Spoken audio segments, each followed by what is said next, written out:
Assalamu alaikum students. Welcome to lecture number 6 of Digital Logic Design Practicals CS302P. ये lecture है related to the simplification of boolean expression. इसके अंदर हम discuss करेंगे के map, 2 variable वाला, 3 वेरिएबल वाला और 4 वेरिएबल वाला। और एक्चुअल में जो के मैप का पर्पस होता है वो भी हम यहाँ पे डिस्कस करेंगे। के मैप को यूज किया जाता है बुलियन लॉजिक इक्वेशंस को सिंप्लीफाई करने के लिए। के मैप का जो टॉपिक है ये बहुत ज़्यादा इंपॉर्टेंट है CS302 थ्योरी वाले सब्जेक्ट के लिए भी और CS302 प्रैक्टिकल के लिए भी। इस टॉपिक की डिटेल वीडियो जो सीरीज मैंने बनाई हुई है CS302 की उसके अंदर मौजूद हैं। तो यहाँ पे चूंकि ये लैब एक्सपेरिमेंट है तो यहाँ पे हम इसकी कुछ एग्जांपल्स डिस्कस करेंगे।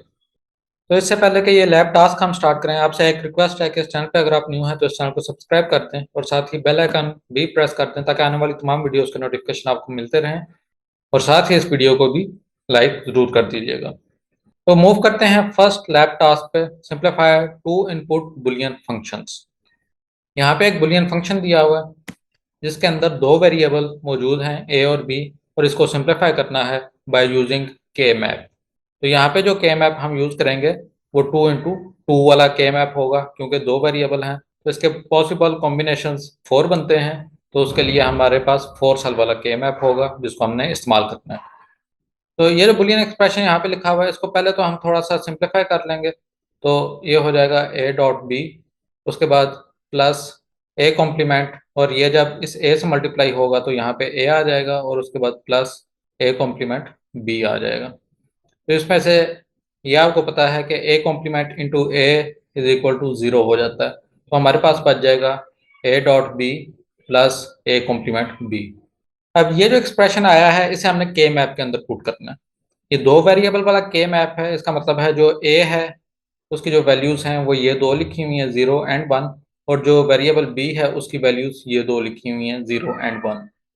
तो इस एक्सप्रेशन की जो फर्स्ट टर्म है वो है ए डॉट बी। इसका मतलब है ए की वैल्यू यहाँ पे 1 है और बी की वैल्यू भी यहाँ पे 1 है। अगर यहाँ पे ए कॉम्प्लीमेंट होता या बी कॉम्प्लीमेंट होता तो कॉम्प्लीमेंट का मतलब होता है कि इस वेरिएबल की वैल्यू 0 है। तो दोनों की वैल्यू 1 और 1 है। यहाँ पे अगर हम देखें तो ए की वैल्यू सेकंड रो के अंदर 1 बनती है, और अगर बी की वैल्यू को हम देखें तो वो सेकंड कॉलम में 1 बनती है। तो इसका मतलब है कि ये वाला जो सेल है यहाँ पे हम 1 प्लेस कर देंगे।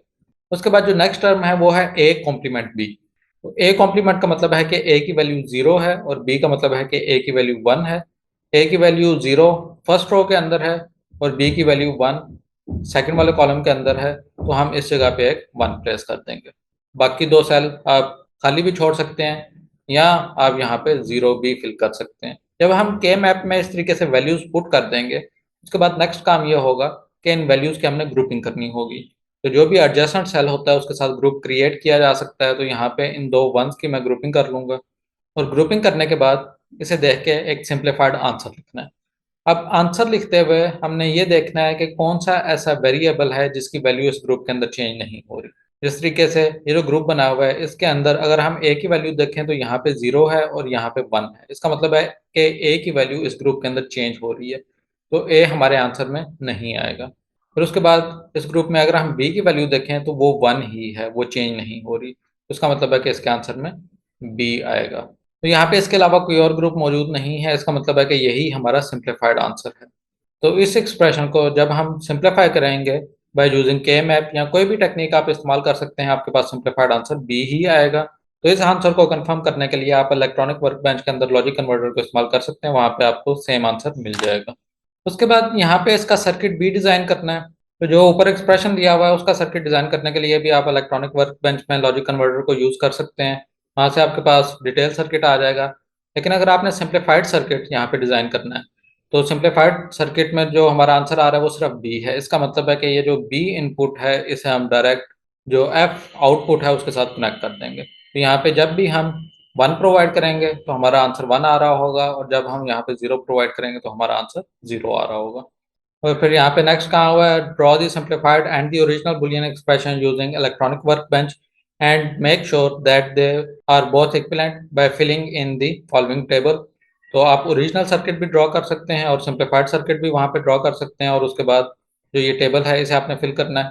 तो इसमें जिस जगह पे बी की वैल्यू 1 है यहाँ पे हमारे पास 1 आ जाएगा, और जो बाकी सेल बचेंगे वहाँ पे आंसर 0 आ जाएगा। तो सेम इस चीज़ को भी आप लॉजिक कन्वर्टर के थ्रू कंफर्म कर सकते हैं। उसके बाद टास्क नंबर 2 दिया हुआ है सिंप्लीफाई 3 इनपुट बुलियन फंक्शन। पहला वाला जो था वो 2 इनपुट वाला था, ये 3 इनपुट वाला है। इसको भी हमने सिंप्लीफाई करना है। सिंप्लीफाई करने के बाद इसका सर्किट डिजाइन करना है और उसके अकॉर्डिंग फिर ट्रूथ टेबल भी फिल करना है। तो सबसे पहले तो इस एक्सप्रेशन को थोड़ा सा हम एक्सपेंड कर लेते हैं, मतलब जो ब्रैकेट है उसको रिमूव कर लेते हैं। तो जब हम ये करेंगे, हमारे पास यहाँ पे है a प्लस सी कॉम्प्लीमेंट, तो इसको एज इट इज मैं लिख लेता हूँ। उसके बाद ये जो c है ये इन तीनों के साथ मल्टीप्लाई हो रहा है, तो हमारे पास आ जाएगा c a complement plus c dot b dot a plus c dot c. अब इसके अंदर ये जो सी डॉट सी है ये इज इक्वल टू सी होता है, इस तरीके से यहाँ पे भी सी डॉट सी है, ये भी इज इक्वल टू सी होता है। तो हमारे पास जो नेक्स्ट एक्सप्रेशन आ जाएगा वो होगा a plus c complement plus c a complement plus c b a plus c. अब ये जो एक्सप्रेशन आया है इसे इस ट्रूथ टेबल के अंदर हमने फिल करना है। तो ये ट्रूथ टेबल 3 वेरिएबल का है, तो यहाँ पे ये जो 2 वैल्यूज लिखी हुई हैं ये ए और बी की हैं, और जो थर्ड वैल्यू है इस जगह पे लिखी हुई है ये सी की है। तो यहाँ पे अगर हम देखें, फर्स्ट 2 रोज के अंदर ए की वैल्यू 0 है, उसके बाद 1 है। बी की वैल्यू अगर हम देखें तो फर्स्ट रो में 0, उसके बाद 1, फिर 1, फिर 0। और अगर सी की वैल्यू देखें तो वो फर्स्ट कॉलम के अंदर 0 है और नेक्स्ट कॉलम के अंदर 1 है। तो जब इस एक्सप्रेशन को इस के मैप में हम फिल करेंगे तो सबसे पहले यहाँ पे ए है, इसकी वैल्यू को हम फिल करेंगे। ए का मतलब है कि ए की वैल्यू 1 है।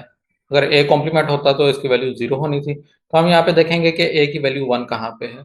तो ये लास्ट वाली 2 रोज हैं जहाँ पे ए की वैल्यू 1 है, तो यहाँ पे भी हम 1 प्लेस कर देंगे कंप्लीट रो के अंदर, और जो उससे नेक्स्ट रो है वहाँ पे भी हम 1 फिल कर देंगे। उसके बाद नेक्स्ट है सी कॉम्प्लीमेंट। सी कॉम्प्लीमेंट का मतलब है कि सी की वैल्यू 0, फर्स्ट जो कॉलम है उसके अंदर सी की वैल्यू 0 है, तो फर्स्ट कंप्लीट कॉलम फिल हो जाएगा। 2 एंट्रीज पहले से यहाँ पे फिल थी, बाकी 2 मैंने फिल कर दी हैं। उससे नेक्स्ट है सी ए कॉम्प्लीमेंट। सी का मतलब है कि इसकी वैल्यू 1 होगी, और ए कॉम्प्लीमेंट का मतलब है कि ए की वैल्यू 0 होगी। तो सी की वैल्यू 1 यहाँ पे है और ए की वैल्यू 0 फर्स्ट 2 रोज के अंदर है, तो यहाँ पे भी 1 और 1 आ जाएगा। उसके बाद है सी की वैल्यू 1, बी की वैल्यू 1, ए की वैल्यू 1, तो वो इस जगह पे बनती है, और यहाँ पे हमने पहले से 1 प्लेस किया हुआ, तो दोबारा हमें 1 लिखने की ज़रूरत नहीं है। और लास्ट में है प्लस सी, इसका मतलब है कि जो लास्ट वाला कॉलम है इसके अंदर दोबारा से हमने 1 लिखना है, लेकिन दोबारा हमें 1 लिखने की ज़रूरत नहीं है। ये जब कंप्लीट ट्रूथ टेबल के अंदर हम फिलिंग कर लेंगे, उसके बाद हमने इसका ग्रुप बनाना है। तो आप क्योंकि देख सकते हैं कि तमाम सेल्स के अंदर 1 लिखा हुआ है, तो इस कंप्लीट का एक ही ग्रुप बन जाएगा। और जब ये ग्रुप बन जाएगा तो इसे देख के हमने आंसर लिखना है। कोई भी के मैप जिसके तमाम सेल के अंदर 1 आ जाए उसका आंसर हमेशा 1 ही होता है। तो यहाँ पे आंसर में हमारे पास 1 आ जाएगा। अब 1 का मतलब ये है कि जो हमारा सिंप्लीफाइड सर्किट होगा उसके अंदर हमने एक सिग्नल बनाना है वीसीसी वाला, और इसे डायरेक्ट हमने आउटपुट के साथ कनेक्ट कर देना है। तो जो भी इंडिकेटर होगा वो फिर हमेशा ऑन ही रहेगा। इसके अंदर मैटर नहीं करता हम ए की क्या वैल्यू प्रोवाइड कर रहे हैं, बी की क्या वैल्यू प्रोवाइड कर रहे हैं और सी की क्या वैल्यू प्रोवाइड कर रहे हैं। अगर इन सब की वैल्यू हम 0 0 0 कर दें तब भी हमारा इंडिकेटर ऑन ही रहेगा। तो इसका मतलब है कि इसे डायरेक्ट बीसीसी के साथ हमने कनेक्ट करना है, और इस चीज़ को आप कंफर्म कर सकते हैं लॉजिक कन्वर्टर के थ्रू इलेक्ट्रॉनिक वर्क बेंच में। तो सर्किट डिज़ाइन करने के लिए यहाँ पे ए बी सी इनपुट दी हुई है। तो ओरिजिनल सर्किट अगर आपने ड्रॉ करना है तो वो भी इलेक्ट्रॉनिक वर्क बेंच में ड्रॉ हो जाएगा। डिफरेंट गेट्स इसके अंदर आएंगे जो आप यहाँ पे लगा सकते हैं। और अगर सिंप्लीफाइड सर्किट ड्रॉ करना है तो इन तीनों इनपुट्स की जरूरत नहीं है, आप डायरेक्ट वीसीसी को आउटपुट के साथ कनेक्ट कर देंगे। और उसके बाद इसका ट्रूथ टेबल फिल करना है। तो ट्रूथ टेबल के अंदर जो एफ आउटपुट है यहाँ सब के अंदर हम 1 लिख देंगे, क्योंकि मैंने आपको दिखाया था जो के मैप था उसकी तमाम एंट्रीज 1 थी। उसके बाद टास्क नंबर 3 है simplify the 4 input Boolean function. तो यहाँ पे जो वेरिएबल इस्तेमाल हो रहे हैं आप देख सकते हैं कि 4 वेरिएबल हैं ए बी सी डी, और यहाँ पे कॉनिकल फॉर्म बताई हुई है एसओपी एक्सप्रेशन की। तो इसके अंदर जो टर्म्स आ रही हैं वो हैं 6, 8, 9, 10, 11, 12, 13, 14। तो इन टर्म्स के रिलेटेड अगर हम एक डिटेल सर्किट ड्रॉ करें तो वो बहुत लेंथी सर्किट हो जाएगा, लेकिन इसे हम सिंप्लीफाई करेंगे बाय यूजिंग के मैप, और उसके बाद हम देखेंगे कि हमारे पास एक सिंपल सा सर्किट आएगा। तो ये चीज़ मैं आपको कंफर्म कर दूंगा इलेक्ट्रॉनिक वर्क बेंच के अंदर भी, वहाँ पे हम एक डिटेल सर्किट भी इसका ड्रॉ कर लेंगे और उसके बाद सिंप्लीफाइड सर्किट भी हम इसका ड्रॉ करेंगे। तो यहाँ पे वैसे मैं आपको बता दूं कि सिर्फ टर्म्स के जो नंबर हैं वो लिखे हुए हैं, जिस तरीके से 6 है, 8 है, 9 और अप टू 14 लिखा हुआ है। तो इसके रिलेटेड अगर आपने एक्सप्रेशन फाइंड करना है तो ये जो 6 लिखा हुआ है इसे हमने 4 वेरिएबल में कन्वर्ट कर लेना है। तो 6 की जो बाइनरी है वो बनती है 0 1 1 0। इस तरीके से 8 की बाइनरी बनती है 1 0 0 0। उसके बाद 9 जो होगा वो होगा 1 0 0 1, और इस तरीके से आगे ये जितने भी नंबर हैं इनकी हम बाइनरी लिख लेंगे। बाइनरी लिखने के बाद जिस जगह पे 0 है वहां पे हम कॉम्प्लीमेंट लगा देंगे, मतलब ए कॉम्प्लीमेंट, उसके बाद बी, सी और डी कॉम्प्लीमेंट। तो ये रिप्रेजेंट करेगा 6 को। उसके बाद प्लस का साइन, 8 की बाइनरी है 1000, तो 1 की जगह पे ए आ जाएगा। उसके बाद जो 3 जीरो हैं यहाँ पे बी कॉम्प्लीमेंट, सी कॉम्प्लीमेंट और डी कॉम्प्लीमेंट आ जाएगा। उसके बाद प्लस का साइन, यहाँ पे हमारे पास ए, बी कॉम्प्लीमेंट, सी कॉम्प्लीमेंट और डी आ जाएगा। इस तरीके से अप टू 14 इसे हम बाइनरी में कन्वर्ट करेंगे, वहां से हम इसका बुलियन एक्सप्रेशन बना लेंगे और फिर इसका हमने सर्किट ड्रॉ करना है। तो आप यहाँ पे देख सकते हैं कि ये कितना लेंथी सर्किट होगा। तो इसके अंदर जो एंड गेट यूज होंगे वो 1 2 3 4 5 6 7 8, 8 एंड गेट यूज होंगे। इन तमाम गेट्स की 4 इनपुट्स होंगी, इसमें डिफरेंट जगह पे नॉट गेट भी लगेंगे जहाँ पे ये कॉम्प्लीमेंट आ रहा है, और उसके बाद लास्ट पे एक और गेट होगा। तो काफ़ी लेंथी सर्किट बनता है। तो इस सर्किट को सिंप्लीफाई करने के लिए यहाँ पे मैं के मैप ड्रॉ करता हूँ और उसके बाद मैं वीडियो को आगे कंटिन्यू करता हूँ। तो एक ब्लैंक के मैप मैंने ड्रॉ कर लिया। इसके अंदर आप देख सकते हैं जो वेरिएबल ए और बी हैं उनकी वैल्यूज इस साइड पे लिखी हुई हैं, और जो वेरिएबल सी और डी हैं इनकी वैल्यूज यहाँ पे लिखी हुई हैं। अब के मैप के अंदर जो फर्स्ट सेल होता है इसकी वैल्यू होती है 0, क्योंकि ये जो 4 नंबर लिखे हुए हैं अगर आप बाइनरी में कन्वर्ट करें तो वो 0 बनता है। उसके बाद नेक्स्ट सेल का नंबर होता है 1, फिर उसके बाद 2 इस जगह पे आता है और 3 यहाँ पे आता है। उसके बाद 4 आएगा, 5 आएगा, 6 इस जगह पे आएगा, 7 यहाँ पे आएगा, फिर उसके बाद 8, 9, 10, 11, 12, 13, 14 और 15। यहाँ ऊपर भी मैं नंबर लिख देता हूँ 0, 1, 2, 3।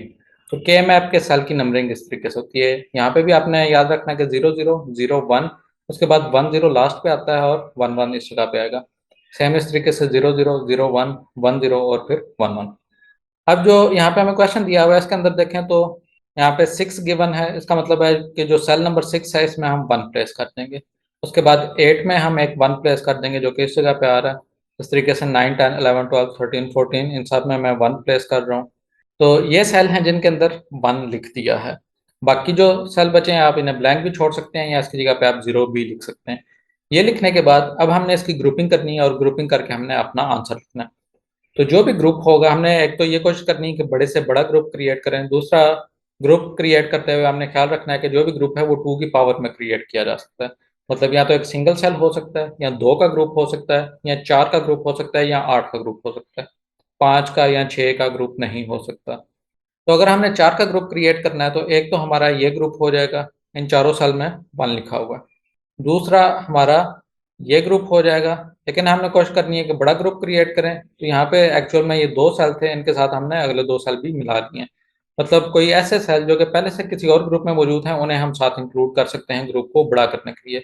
जितना हमारा ग्रुप बड़ा होगा उतना सिंप्लीफाइड आंसर होगा। उसके बाद 2 1 यहाँ पे बच गए हैं, तो इन 2 1 का हम एक ग्रुप क्रिएट कर लेंगे। इसके साथ ये वाला एक 1 हम नहीं मिला सकते, क्योंकि इसे मिलाएंगे तो जो ग्रुप है वो 3 का बनेगा। 3 सेल का हम ग्रुप नहीं बना सकते, 4 का बना सकते हैं। तो 3 वाला ऑप्शन अगर हम स्किप करते हैं तो पीछे सिर्फ ये 2 सेल हैं इनका ग्रुप बन जाएगा। अब ये ग्रुप क्रिएट करने के बाद यहाँ से हमने अपना आंसर लिखना है। तो अगर इस फर्स्ट ग्रुप की हम बात करें, इसके अंदर हम देखेंगे कि कौन सा ऐसा वेरिएबल है जिसकी वैल्यू चेंज नहीं हो रही। तो यहाँ पे आप देख सकते हैं ए की वैल्यू इस जगह पे 1 है और इस जगह पे भी 1 है। ए की वैल्यू चेंज नहीं हो रही तो ए हमारे आंसर में आएगा। उसके बाद बी की वैल्यू चेंज हो रही है, यहाँ पे 1 है, यहाँ पे 0 है, तो बी हमारे आंसर में नहीं आएगा। अगर हम सी की बात करें तो सी यहाँ पे भी 0 है और यहाँ पे भी 0 है, क्योंकि ये जो ग्रुप है ये फर्स्ट 2 कॉलम के अंदर मौजूद है, दोनों में सी की वैल्यू 0 है, तो सी हमारे आंसर में आ जाएगा। तो हम यहाँ पे सी कॉम्प्लीमेंट लिख देंगे क्योंकि इसकी वैल्यू 0 है। और अगर डी की बात हम करें तो एक जगह पे इसकी वैल्यू 0 है, एक जगह पे 1 है, तो डी हमारे आंसर में नहीं आएगा। तो ये फर्स्ट ग्रुप का आंसर हो गया। उसके बाद प्लस का साइन। नेक्स्ट ग्रुप को अगर हम देखें तो ये जो लास्ट वाली रो है इसके अंदर ये ग्रुप है, इसमें ए की वैल्यू 1 है, बी की वैल्यू 0 है। ये वैल्यूज चेंज नहीं हो रही। अगर कोई और रो इसके साथ इंक्लूड होती तो ए और बी की वैल्यू चेंज हो सकती थी, लेकिन एक ही रो के अंदर अगर होगा तो ए और बी की वैल्यू चेंज नहीं होगी। तो यहाँ पे हमारे आंसर के अंदर ए बी कॉम्प्लीमेंट आ जाएगा। और अगर सी और डी की वैल्यू देखें तो दोनों की वैल्यू चेंज हो रही है। यहाँ पे सी की वैल्यू 0 है, यहाँ पे 1 है, और इस तरीके से डी की वैल्यू यहाँ पे 0 है और यहाँ पे 1 है। तो ये फर्स्ट 2 ग्रुप का आंसर हो गया। उसके बाद ये थर्ड वाला ग्रुप है, इसे अगर हम देखें तो यहाँ पे ए की वैल्यू 0 है और यहाँ पे 1 है। ए की वैल्यू चेंज हो रही है, ये हमारे आंसर में नहीं आएगा। बी की वैल्यू दोनों जगह पे 1 है, तो बी हमारे आंसर में आ जाएगा। उसके बाद सी और डी की वैल्यू अगर हम देखें तो वो चेंज नहीं होगी। सी की वैल्यू 1 है और जो डी है उसकी वैल्यू 0 है, तो हमारे आंसर में डी कॉम्प्लीमेंट आ जाएगा। तो ये जो अब हमारे पास एक्सप्रेशन आया है ये एक सिंप्लीफाइड एक्सप्रेशन है, और जो हमारे पास ओरिजिनल एक्सप्रेशन था वो मैंने आपको यहाँ से बता दिया है कि उसकी जस्ट फर्स्ट 3 टर्म्स मैंने यहाँ पे लिखी हैं। एक्चुअल में इसके अंदर 8 टर्म्स बनती हैं, तो ये काफ़ी लेंथी एक्सप्रेशन बन जाना था। अब इस एक्सप्रेशन को देख के आप सिंप्लीफाइड सर्किट भी ड्रॉ कर सकते हैं। उसके अंदर 3 एंड गेट्स आएंगे, जो ये थर्ड वाला एंड गेट होगा इसकी 3 इनपुट होंगी, बाकी जो 2 एंड गेट हैं इनकी 2 इनपुट्स होंगी, और लास्ट में एक और गेट आएगा और उस और गेट की ये 3 इनपुट्स होंगी। तो इस सर्किट को आप इलेक्ट्रॉनिक वर्क बेंच के अंदर ड्रॉ कर सकते हैं। और इस सर्किट को ड्रा करने के बाद जो नेक्स्ट चीज़ है वो इसका ट्रूथ टेबल फिल करना है। तो ट्रूथ टेबल आप डायरेक्टली क्वेश्चन से भी फिल कर सकते हैं। तो क्वेश्चन अगर आपने देखा हो तो वहाँ पे जो टर्म्स हमें गिवन थी वो थी 6, 8, 9, 10, 11, 12, 13, 14। तो इसका मतलब है कि ये जो टर्म्स हैं यहाँ पे हमारे पास 1 आ जाएगा और बाकी जितने सेल्स हैं वहाँ पे हमारे पास 0 आ जाएंगे। तो आप देख सकते हैं कि 6 के अगेंस्ट मैंने 1 लिख दिया है, इस तरीके से 8, 9, 10 अप टू 14 मैंने 1 लिखा है, बाकी जो सेल्स हैं वहाँ पे हम 0 प्लेस कर दें तो हमारा ट्रूथ टेबल इससे फिल हो जाएगा। तो आप मूव करते हैं इलेक्ट्रॉनिक वर्क बेंच पे, वहाँ पे मैं आपको इसका कंप्लीट सर्किट भी दिखा देता हूँ और उसके बाद सिंप्लीफाइड सर्किट भी दिखा देता हूँ। तो यहाँ पे ये लॉजिक कन्वर्टर मैंने ओपन कर लिया। आप डायरेक्टली कंप्लीट एक्सप्रेशन भी इस जगह पे लिख सकते हैं, या फिर आप डायरेक्टली ट्रूथ टेबल के थ्रू भी इसको इम्प्लीमेंट कर सकते हैं। मैं ट्रूथ टेबल के थ्रू इसको इम्प्लीमेंट करूंगा। जो एक्सप्रेशन हमें गिवन था उसके अंदर 4 वेरिएबल इस्तेमाल करने थे, तो ये 4 वेरिएबल ऊपर से मैं सेलेक्ट कर लूंगा। उसके बाद जो टर्म्स हमें गिवन थी वो एक 6 नंबर थी, तो इस 6 पोजीशन पे मैं कीबोर्ड से 1 लिख दूंगा। उसके बाद 7 को छोड़ के 8 पे 1 था, 9, 10, 11, 12, 13 और 14 ये टर्म्स थी। यहाँ पे मैंने 1 लिख लिया है। ये लिखने के बाद एक तो मैं इसका एक्सप्रेशन जनरेट करूंगा, तो ट्रूथ टेबल से एक्सप्रेशन अगर जनरेट करना हो तो उसके लिए सेकंड ऑप्शन है, इस पर जब मैं क्लिक करूंगा तो कंप्लीट एक्सप्रेशन आ जाएगा। और इस एक्सप्रेशन का अगर मैं सर्किट डिज़ाइन करना चाहूँ तो ये फिफ्थ ऑप्शन है, इस पर मैं क्लिक करूंगा तो आप यहाँ पे देख सकते हैं कि ये काफ़ी लेंथी किस्म का सर्किट है जो यहाँ पे जनरेट हो गया। अब नेक्स्ट काम मैं ये करूंगा कि इस ट्रूथ टेबल को मैं सिंप्लीफाइड एक्सप्रेशन में कन्वर्ट करूंगा।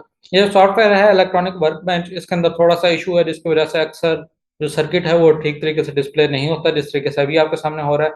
लेकिन अगर इस स्क्रॉल बार को मैं मूव करूंगा तो आप देख सकते हैं कि यहाँ पे सर्किट मौजूद है। एक्चुअल में ये सर्किट बहुत बड़ा है और शायद ये सॉफ्टवेयर इतना लोड नहीं ले पा रहा, जिसकी वजह से ये सर्किट ठीक तरीके से डिस्प्ले नहीं हो रहा। वैसे अगर हम सिंप्लीफाइड एक्सप्रेशन में कन्वर्ट करें तो आप देख सकते हैं कि एक सिंप्लीफाइड एक्सप्रेशन आ गया, और इस एक्सप्रेशन का अगर मैं सर्किट जनरेट करूं तो यहाँ पे हमारे सामने इसका एक सर्किट आ जाएगा जो कि आप देख सकते हैं कि पहले वाले सर्किट की निस्बत बहुत ज़्यादा सिंप्लीफाइड है। तो इस सर्किट के साथ ही हमारा ये लेक्चर एंड होता है। उम्मीद करता हूँ कि आपको ये वीडियो पसंद आई होगी। मिलेंगे इंशाल्लाह नेक्स्ट वीडियो में, तब तक अपनी दुआ में याद रखिएगा। अल्लाह हाफिज़।